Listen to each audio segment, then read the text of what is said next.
Volume 1, Chapter 1. It is a truth universally acknowledged that a single man in possession of a good fortune must be in want of a wife. However little is known the feelings or views of such a man may be on his first entering a neighborhood, this truth is so well fixed in the minds of the surrounding families that he is considered as the rightful property of some one or other of their daughters. "My dear Mr. Bennet," said his lady to him one day, "have you heard that Netherfield Park is let at last?" Mr. Bennet replied that he had not. "But it is," returned she, "for Mrs. Long has just been there, and she told me all about it."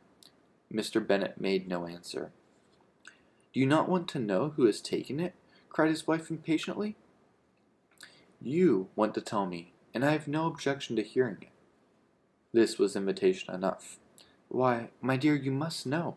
Mrs. Long says that Netherfield is taken by a young man of large fortune from the north of England, that he came down on Monday in a chaise and four to see the place, and was so much delighted with it that he agreed with Mr. Morse immediately that he is to take possession before Michaelmas, and some of his servants are to be in the house by the end of next week.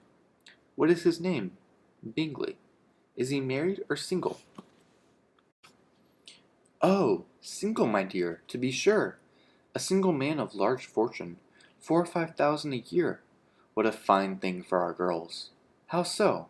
How can it affect them?" "My dear Mr. Bennet," replied his wife, "how can you be so tiresome? You must know that I am thinking of his marrying one of them." "Is that his design in settling here?" "Design? Nonsense! How can you talk so?" "But it is very likely that he may fall in love with one of them, and therefore you must visit him as soon as he comes." "I see no occasion for that. You and the girls may go, or you may send them by themselves, which perhaps will still better, as you are as handsome as any of them. Mr. Bingley might like you the best of the party." "My dear, you flatter me. I certainly have had my share of beauty, but I do not pretend to have anything extraordinary now. When a woman has 5 grown-up daughters, she ought to give over thinking of her own beauty. In such cases, a woman has not often much beauty to think of." "But, my dear, you must indeed go and see Mr. Bingley when he comes into a neighborhood." "It is more than I engaged for, I assure you." "But consider your daughters. Only think what an establishment it would be for one of them. Sir William and Lady Lucas are determined to go, merely on that account, for in general, you know, they visit no newcomers. Indeed, you must go, for it will be impossible for us to visit him if you do not. You are over scrupulous, surely. I dare say Mr. Bingley will be very glad to see you, and I will send a few lines by you to assure him of my hearty consent of his marrying whichever he chooses of the girls, though I must throw in a good word for my little Lizzie." "I desire you will do no such thing. Lizzie is not a bit better than the others, and I am sure she is not half as handsome as Jane, nor half as humorous as Lydia, and you are always giving her the preference." "They have none of them much to recommend them," replied he. "They are all silly and ignorant like other girls, but Lizzie has something more of quickness than her sisters." "Mr. Bennet, how can you abuse your own children in such a way? You take delight in vexing me. You have no compassion on my poor nerves." "You mistake me, my dear. I have high respect for your nerves. They are my old friends.